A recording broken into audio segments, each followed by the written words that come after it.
म्हणजे आमच्या घरात राहून आम्हालाच चोरी होणार आहे हे आम्हाला आत्ता आत्ता कळायला लागलं. आम्हालाच संपवायला निघालेत महाराष्ट्रातनं. आमच्या कंपन्या गेल्या, आमच्या नोकऱ्या गेल्या, आमचे पोर्ट गेले, आमच्या सगळ्या गोष्टी बाहेर जायला लागल्या. 2014ला पाठिंबा कोणी दिला होता मोदींना?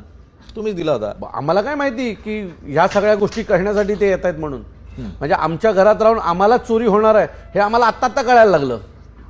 की कुठल्या दिशेला हे सगळं जातंय हे आम्हाला आत्ता कळायला लागलं की नाही हे तर आम्हालाच संपवायला निघालेत महाराष्ट्रातनं. आमच्या कंपन्या गेल्या, आमच्या नोकऱ्या गेल्या, आमचे पोर्ट गेले, आमच्या सगळ्या गोष्टी बाहेर जायला लागल्या.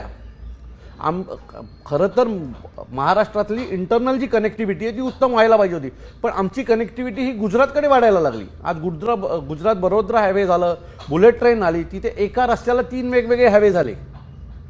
ते तुम्ही गुजरातकडनं जर मुंबईच्या दिशेने यायला निघालात ना तर 3 वेगवेगळे पालघरमध्ये तुम्हाला हायवे दिसतात, त्यात बुलेट ट्रेन येते. सो आम्हालाच माहिती, आम्हाला आत्ता कळलं की हे लोक काय, यांच्या डोक्यात काय.